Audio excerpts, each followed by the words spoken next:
Baik, saudara. Jadi kali ini saya ingin mengupas sedikit tentang kelanjutan dari bab geologi air tanah sebelumnya, di mana pada kali ini lebih fokus pada parameter hidrolika akuifer atau parameter hidrolika air tanah, ya. Dan seperti biasa pembahasan ini saya sampaikan secara sederhana, natural, primitif, dengan tujuan agar saudara dapat memahaminya dengan mudah gitu ya. Ini saudara sudah pernah saya sampaikan ini karena ini sangat penting gitu ya. Jadi pada saat kita belajar geologi air tanah, maka yang kita pelajari sekali lagi adalah batuannya, wadahnya, batuan yang mengandung air. Itu saya sampaikan berkali-kali.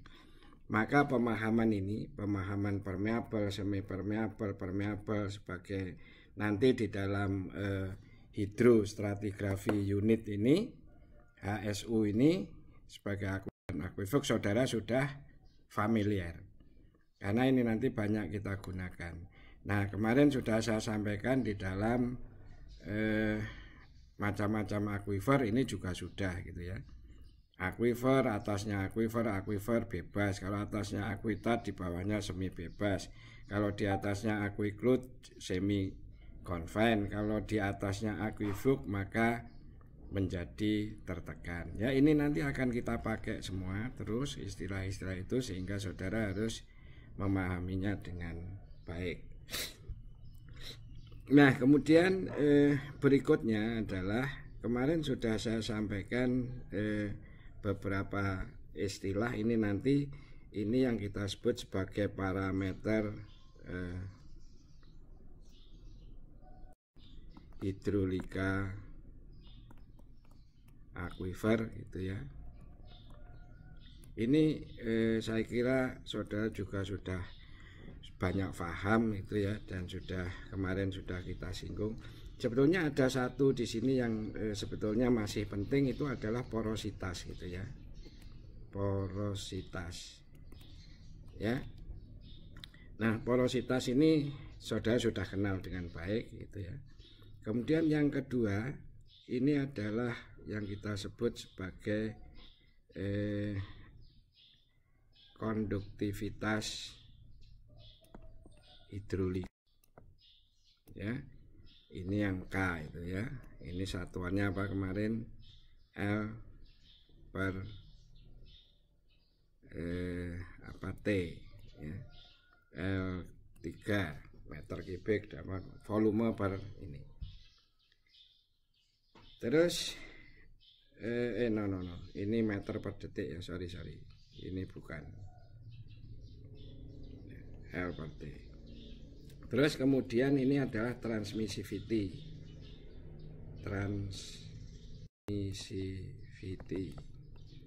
Atau ini bahasa ininya nanti kita keterusan itu ya. Keterusan. Ini adalah T.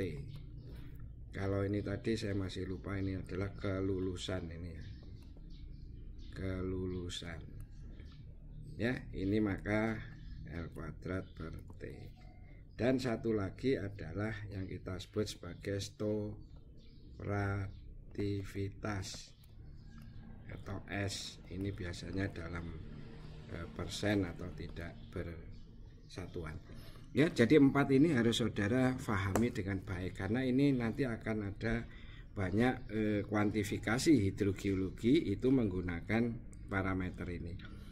Nah, ini yang saya ingin saya sampaikan, konduktivitas hidrolika itu ada yang menyebutnya permeabilitas dan ada yang intrinsik itu adalah yang konduktivitas. Jadi kalau saudara sudah menggunakan konduktivitas hidrolika atau K ini maka aliran itu aliran horizontal, bukan vertikal. Kalau kita menyebut ini pemahaman di hidrogeologi ya. Kalau saya menyebut permeabilitas itu orang masih tanda tanya itu alirannya vertikal atau horizontal. Tapi kalau konduktivitas itu sudah horizontal. ya gitu ya. Nah kemudian definisinya, kalau porositas saya kira saudara sudah tahu lah ya.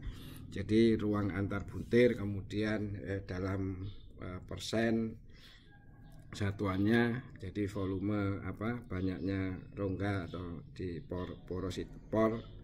pori-pori di dalam batuan. Saya kira saudara sudah paham itu. Nah yang K itu, yang satu ini kita mulai dulu yang K ya. Jadi kelulusan ini saudara masih ingat itu, kalau ini satu aquifer begini ya, ini adalah gambaran dalam satu aquifer, maka yang dimaksud K itu adalah, masih ingat ya, ini satu,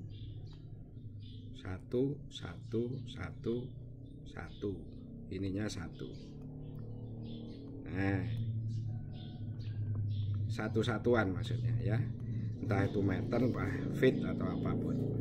Jadi air yang mengalir di sini. Jadi definisinya adalah kemampuan batuan di dalam mengalirkan air di dalam satu lebar, satu panjang, satu tinggi tadi. Ini satu. Ya. Jadi ini adalah kemampuan K. Yang kita satuan K itu seperti itu pemahamannya, biar gampang gitu ya. Kalau menggunakan kalimat susah banget. Jadi kemampuan batuan dalam mengalirkan air satu ini, satu. Maka itu adalah K. Kalau T ya, T itu adalah, kemarin apa ini? Kalau ini adalah aquifer ya, maka satu setebal aquifer. Jadi ini adalah T. Kemampuan batuan di dalam mengalirkan air selebar ini, setebal aquifer, selebar ini, sepanjang ini, satu setebal aquifer. Jadi ini adalah B, tebal aquifer. Ya, itu T. Maka saudara masih ingat bahwa maka kalau T ini kita itu K kali B. Itu ya. Jadi kalau T ini kita K ini kita kalikan tebalnya ini, kita tebal maka ketemu T. Udah ya, tahu ya. Nah, sekarang yang S. S ini adalah kemampuan batuan untuk menyimpan tadi. Ya. Ini. Nah, kalau ini muka air tanahnya di sini, muka air tanah di sini. Kemudian air tanah ini turun ke sini. Ya. Ke sana. Satu. Air yang ada di sini ini kita keluarkan. Nah, batuan di dalam menyimpan satu, ininya satu. Maka air yang ada di sini, aquifer ini keluar ke sini. Maka itu adalah S.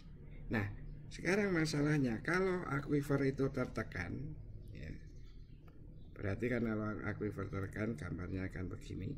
Saudara sudah paham kemarin karena saudara sudah belajar gitu ya. Begini. Ini. Nah, kalau ini ada lapisannya yang menekan, tertekannya. Ya, ini adalah aquifernya. Ya, kalau air itu keluar, ya, satu di sini,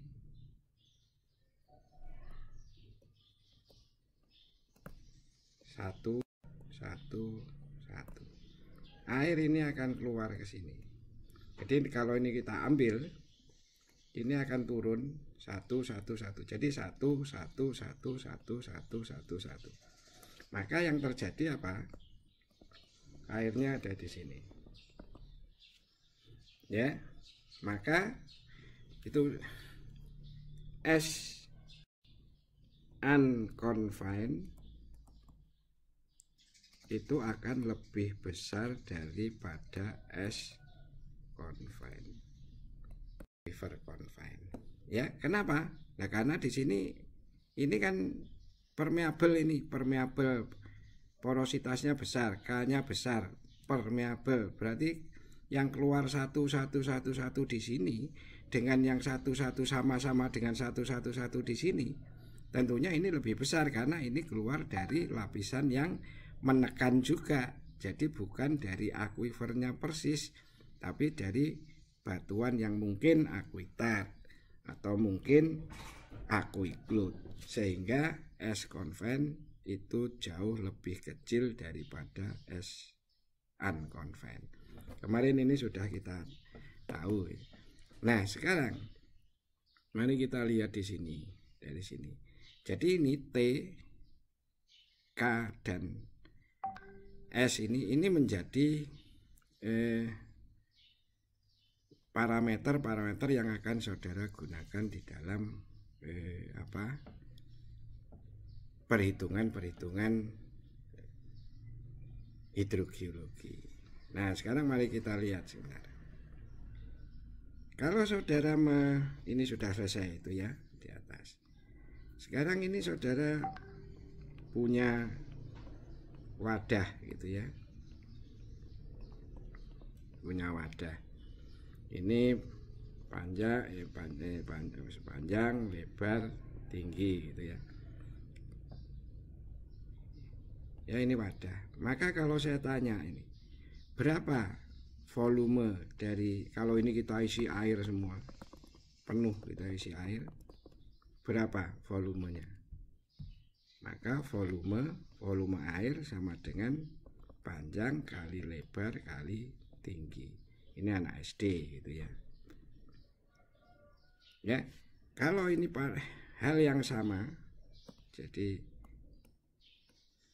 wadah yang sama, ini anggap aja ukurannya sama ya. Kalau gambar saya nggak sama maklum. Ini saya isi dulu dengan batuan. Ya, ini saya isi dengan pasir.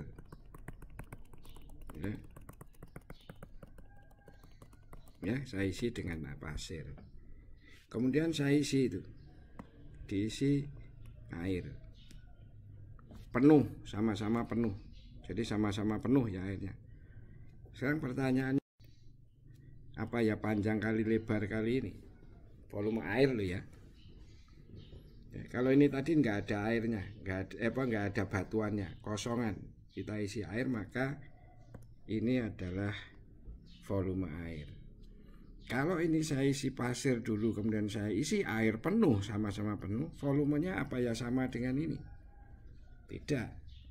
Maka ini adalah volume, ini adalah panjang kali lebar kali tinggi S. S inilah sebetulnya yang kita sebut sebagai koefisien cadangan. Jadi air ini mengisi di dalam pori-pori batuan. Kalau ini tadi kan nggak ada batuannya, airnya ada ini. Maka ini adalah volume dikalikan S. S ini adalah koefisien cadangan tadi, coefficient of storage. Maka kalau ini kita lihat, maka panjang kali lebar ini A, T ini kan tebal aquifer, S adalah S. Maka biasanya kita biar gampang, ini volume air itu sama dengan S A kali B. Ini adalah volume air tanah di dalam aquifer ini. Ya. Nah, kemudian volume ini apa? Volume itu berarti kan volume di sini artinya apa ini? Dalam satuan gini toh, meter per kubik, sorry bukan, salah. Nah, kan gini volume satuannya ya, jadi satuan volume. Jadi air yang ada di dalam volume itu. Nah, ini volume ini di dalam air tanah disebut sebagai cadangan air tanah.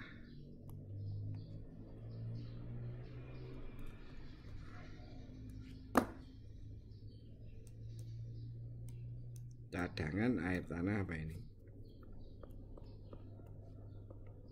Ini adalah cadangan air tanah statis. Karena apa? Berupa volume. Airnya diem. Air yang ada di dalam ini.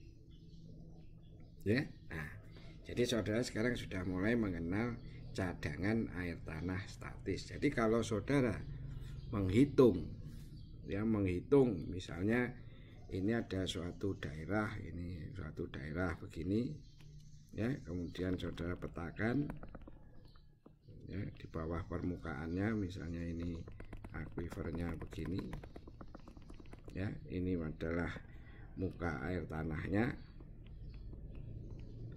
ya, maka saudara dengan mudah dapat menghitung cadangan statis. Ini adalah apa ya, volume ini S dikalikan A nya B ya, jadi A, B nya itu ini.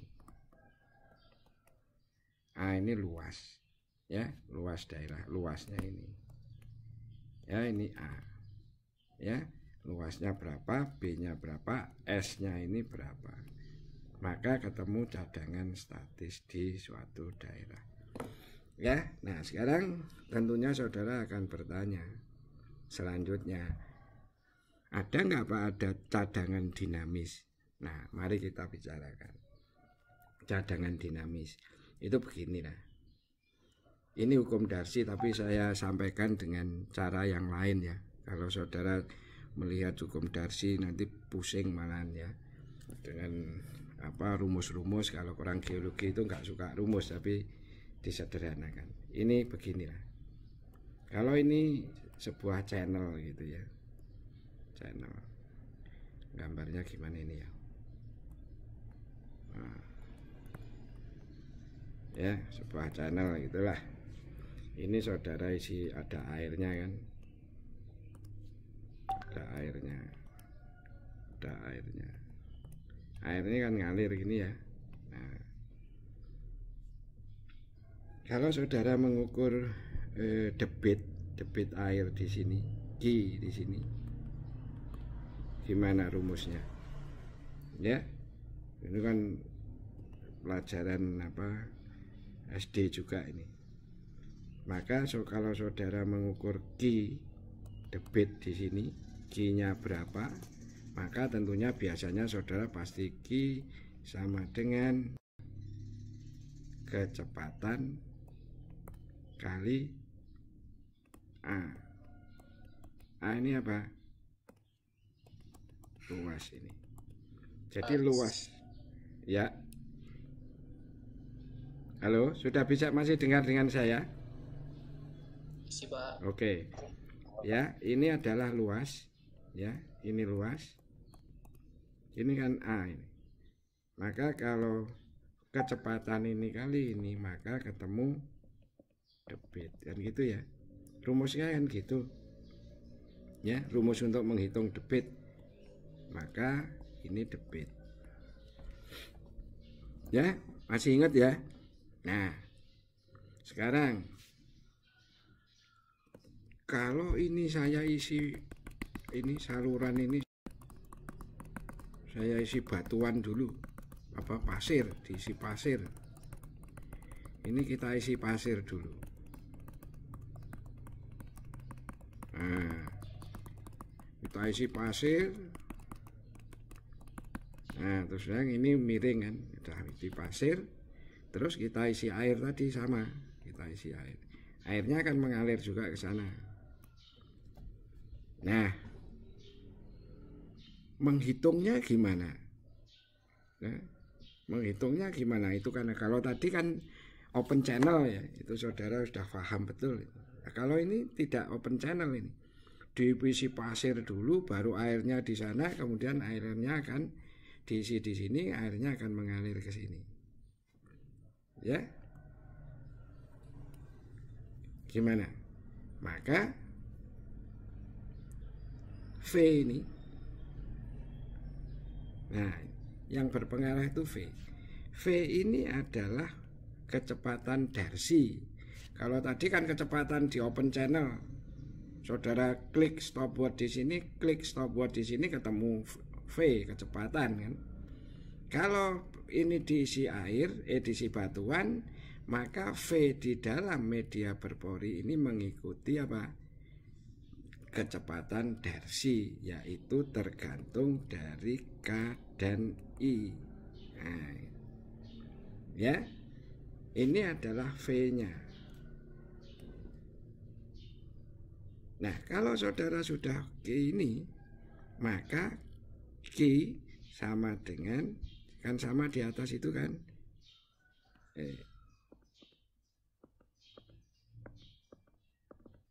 ya,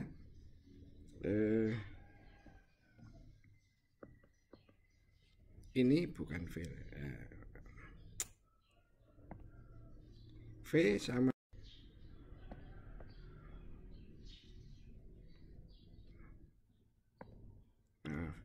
K I, kan gitu ya.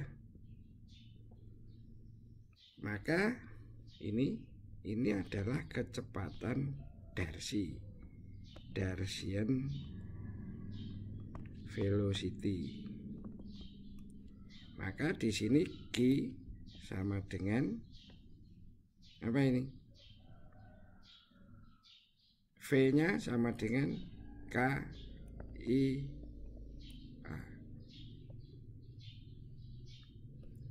Maka ini yang kita sebut sebagai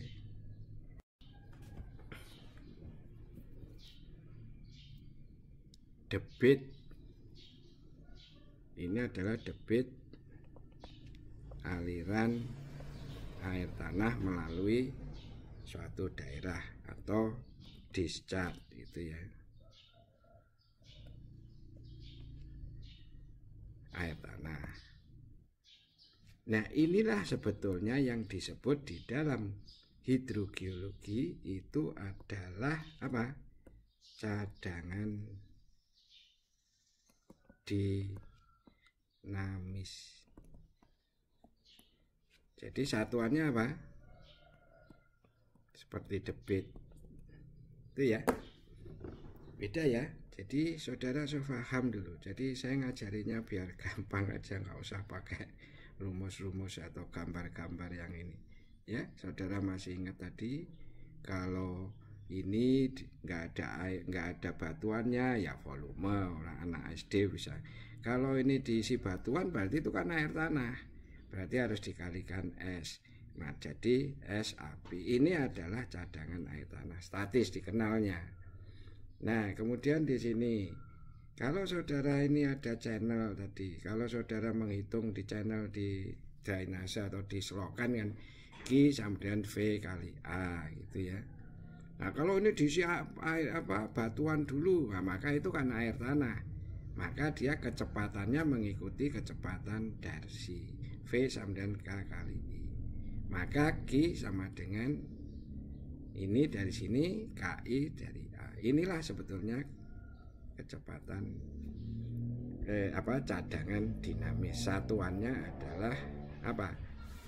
Sama seperti debit. Itu ya. Jadi saudara sudah mengenal apa yang namanya cadangan dinamis dan cadangan statis. Cadangan dinamis itu kalau saya gambarkan ini lebih jelas lagi, kira-kira gini lah ya. Ini adalah aquifer atau suatu daerah lah. Suatu daerah ya, satu daerah kampung A atau kabupaten atau apapun itu. Nah, ini kan muka air tanahnya. Nah, itu ya. teman-teman di sana. Maklum ya kalau gambar saya nggak bagus itu ya. Nah, terus di sini mestinya juga akan ke sana. Nah, maka ini muka air tanah itu simbolnya ini. Ya, ini adalah simbol muka air tanah itu ini atau pisometrik. Nah, saudara tahu ini. Jadi berapa air yang lewat di daerah ini? Yang lewat di daerah ini. Nah, saudara kan tahu ini, sudah tahu ini. Ini apa? H1. Ini H2. Maka saudara bisa menghitung ini L.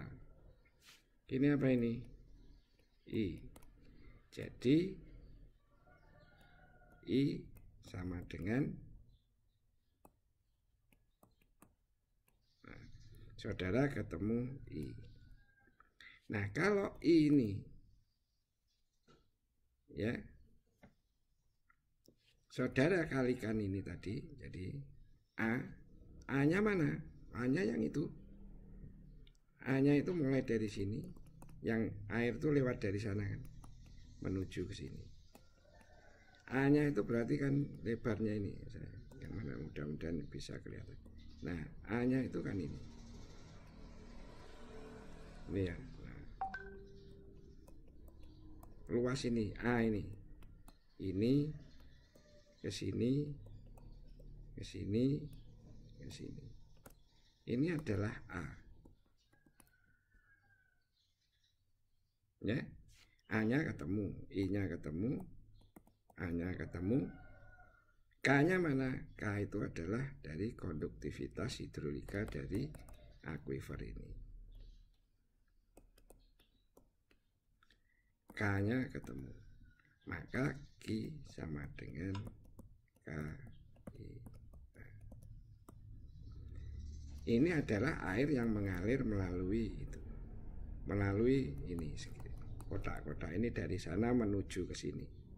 Ya, jadi saudara tinggal membuat I-nya. Jadi kalau saudara ditanya misalnya ini sebuah daerah apa saja itu suatu daerah, maka saudara harus memetakan muka air tanahnya dulu. Ya. Jadi saudara harus membuat, kalau misalnya ini daerahnya tadi suatu daerah, kalau ini dalam bentuk peta, ya saudara tinggal metakan ini tadi tuh. Ya. Terus kemudian saudara ukur dari sini ke sini apa? I ini adalah H1, ya, ini adalah H2, ya. I-nya ini adalah L, maka I ini adalah ini ya, ketemu kan? Jadi nanti akan ketemu. Nah, ini H2, ini adalah I, ini adalah L, maka ketemu I-nya. Nah, terus K-nya dari pengujian di sini, K-nya ketemu. A-nya, nah A-nya saudara buat sayatan di sini. Nanti saudara buat seperti tadi subsurface-nya. Ya, saudara hitung A-nya itu berapa di sana, maka ketemu. Nah, ini tuh agak ribet kalau peta di sini karena saudara jadi ketemu apa? Saudara harus mencari K, harus ketemu subsurface-nya. Maaf, A, karena saudara butuh KIA tadi. Ya, saudara kan bentuk KIA untuk mencari debit tadi.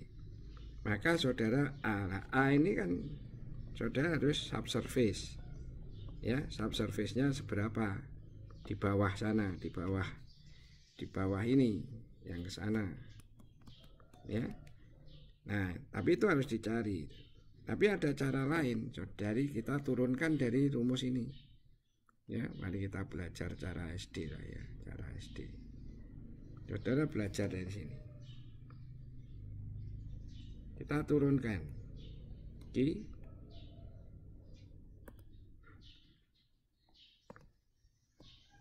Q sama dengan K itu apa? K itu Q sama dengan K gini ya, K I A itu apa? Panjang ini tadi kan ini toh, panjang kali T, kali tebal ini, tebal itu. Maka apa tadi? L ini panjang itu L, ini tebal aquifer, jadi L kali T kan, tebal ini, atau B lah.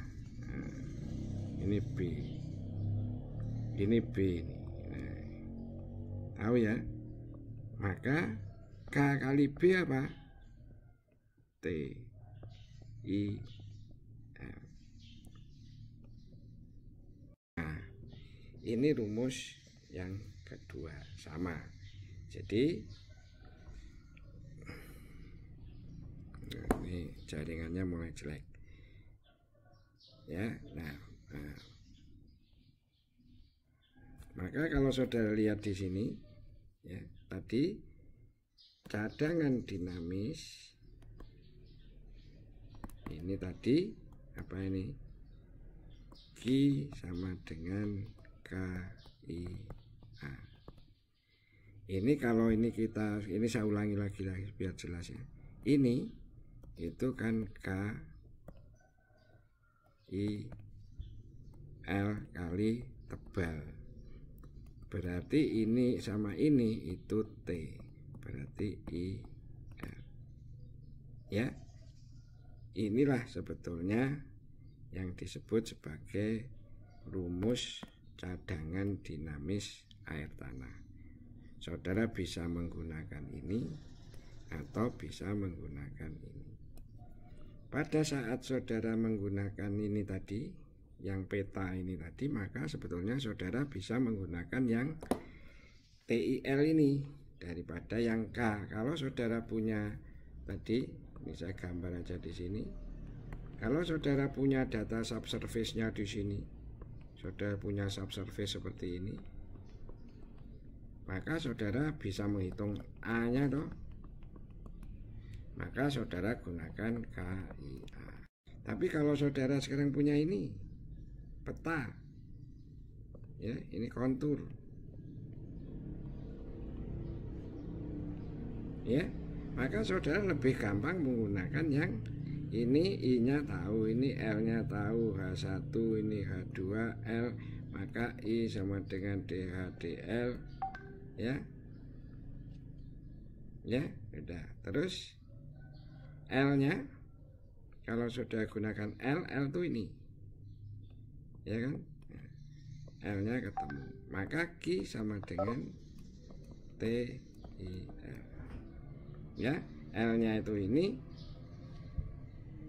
I-nya dihitung dari sini, L-nya sini, I-nya menghitung di sini, T-nya adalah hasil pengujian di daerah.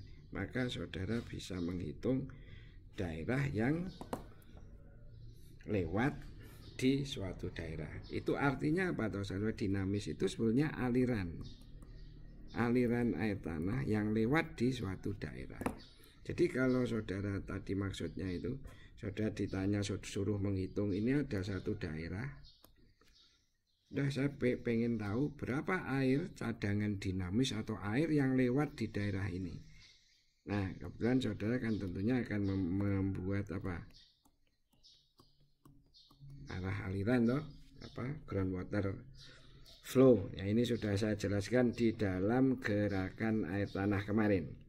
Di dalam materi gerakan kuliah gerakan air tanah part 2 saya sudah menjelaskan bagaimana caranya membuat kontur air tanah. Ya, maka kalau sudah ini saudara buat, saudara sayatan dari kesini ke sini, kesayatan begini, maka saudara ketemu I-nya.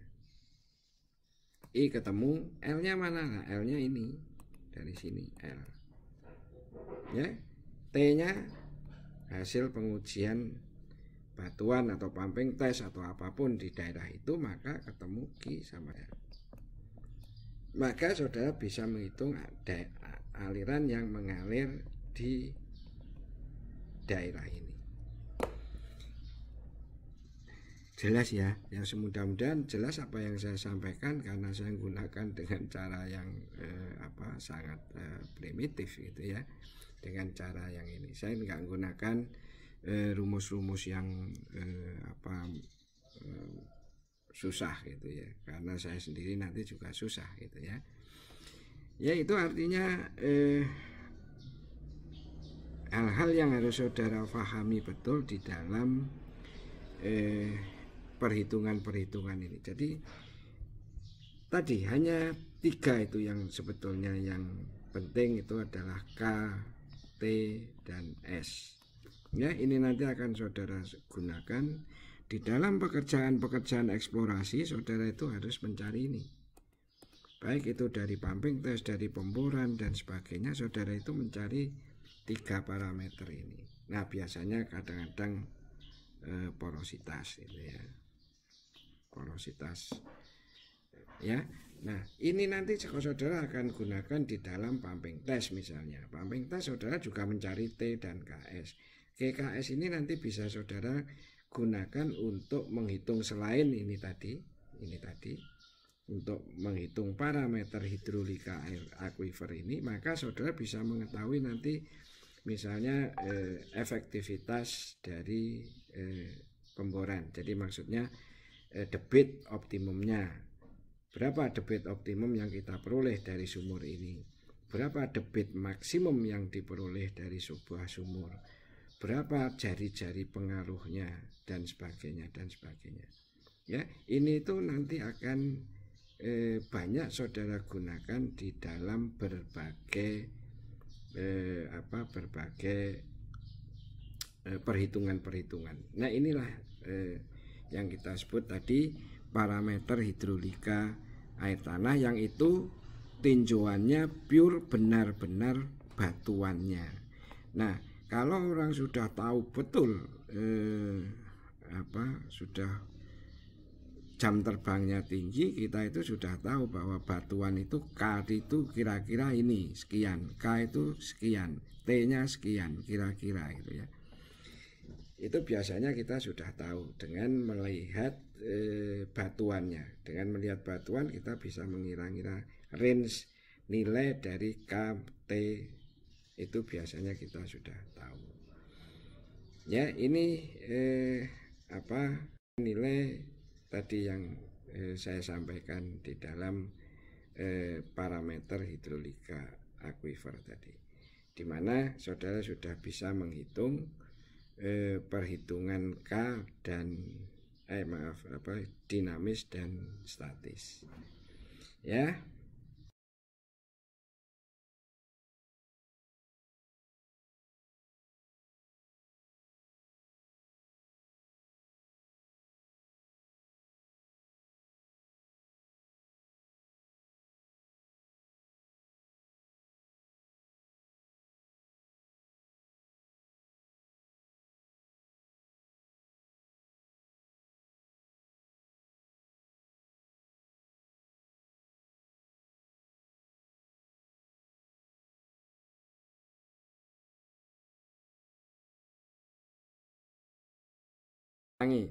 Mulai dari sini ya.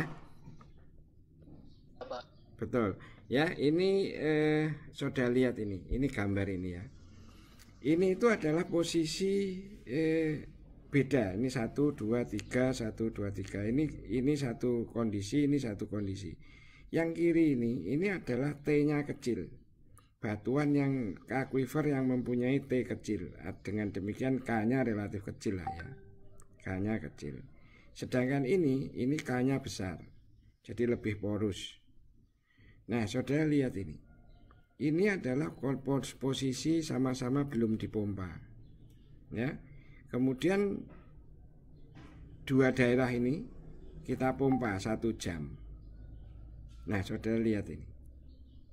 Ini sudah masuk. Kemudian kita teruskan 3 jam. Saudara lihat ini masuk ke dalam. Ini namanya drawdown, nanti kita bicarakan. Ini drawdown. es, penurunan muka air. Ya. Terus ini masih demikian, tapi ininya sudah lihat jauh dari sana. Kita teruskan sampai 9 jam. Sudah lihat ini, masuk dalam. Yang ini enggak masuk ini. Ya, tapi ininya panjang. Nah, bedanya apa sekarang? Ini adalah T kecil atau K-nya lah. Kita biar gampang, kita K-nya kecil aja lah. Ini misalnya itu pasir halus, ini pasir kasar, udah gitu aja ya, sudah gampang. Ini begitu dipompa, air itu kan masuk ke sini. Karena ini kecil, K-nya kecil, maka dia lama masuknya di sini. Ini diambil lama untuk masuk ini. Karena lambat dia ngambilnya yang di bawah. Ngambilnya yang di daerah ini, air yang diambil. Pompa lagi. Karena dari sini lama, maka dia ngambil di daerah ini. Pompa lagi terus sampai banyak. Nah, yang diambil adalah di daerah ini. Karena yang dari sini datangnya lama. Gitu ya.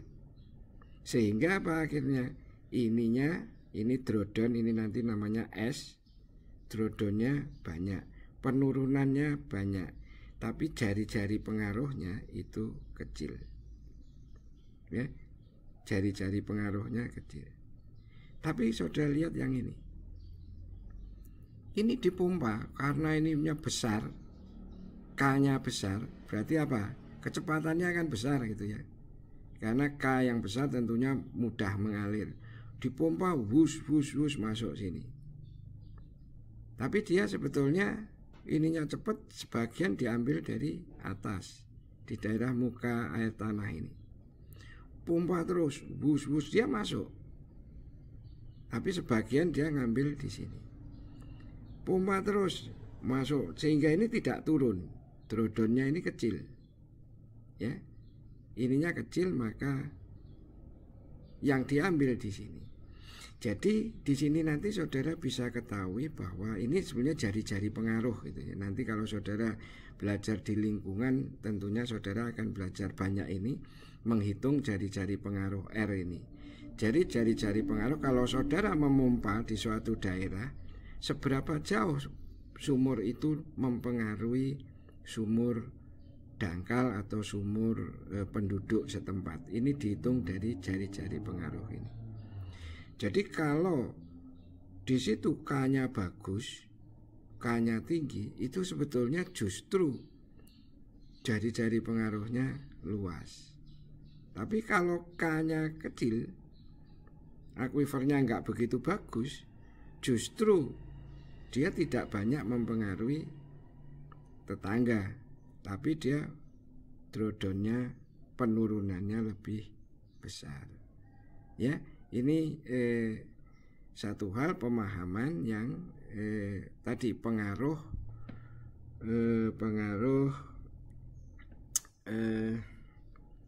nilai hidrolika terhadap pemompaan, terhadap lingkungan dan sebagainya.